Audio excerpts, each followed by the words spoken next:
if this low pressure system is fairly close to the Ohio River like you see in this first diagram, a very good chance that we see heavy snow totals here in our area. Now the next possible track is if it's a little bit farther away and it moves a little bit faster. All the way into Friday morning, that's where we're kind of split in half. This is where the change happens. We have the rain, colder temperatures moving in. It's shifting to freezing rain, sleet, mixed precipitation. If you have a very deep layer of warm air, by the time it reaches the ground, all of that melts and becomes rain as it moves in. But after that, if you just kind of have a thin layer of cold air that wedges underneath the warm air, so it goes from snow to rain and then almost but not fully freezes, when that hits the ground, it does end up freezing as ice in our area, and that's what we see here as freezing rain. Very typical stuff that we're seeing, but off towards the west, that's where the bulk of the precipitation and severe weather will likely be found. For us in our area here right now, we're kind of tracking this wall of cold air. And we've been relatively warm here today, but we do have this little trough that's kind of beginning to dip down. What happens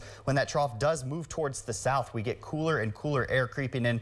Don't worry, it's not going to get too awful cold. We'll look at temperatures around the 50s for tomorrow. But 80 degrees, the current air temperature out there. Very breezy too from the southwest, about 17 miles per hour. That's where all this warm air is coming into the region, but dry conditions have really settled in. And with that, we have a red flag warning issued by the National Weather Service.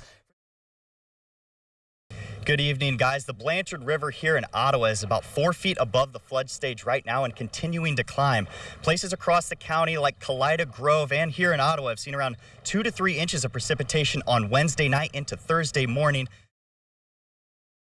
Yes, very warm out there. 80 degrees is where we're sitting in Lima for right now, and it's not just us. Everybody around the region enjoying this warmth. As warm as 85 degrees in Napoleon right now on the breezy side of things and very dry out there. Overhead, we've had plenty of sunshine out there today, and with that, a red flag warning issued for the area today. I'll talk about that as well as the chance of thunderstorms we have moving into the region over the next couple of days. I'll have all those details coming up in just a little bit, Cynthia. On Sugar Creek Road between I-75 and Cool Road, you'll find a couple of young orchards just waiting to be discovered. These fruits ripen from early July to as late as November, so you have plenty of time to pick some up before the season ends. How do you like them apples? In Beaver Dam with your news now, I'm Jesse Mag. At all hours of the day or night, the Life Flight 3 team is just waiting for the call.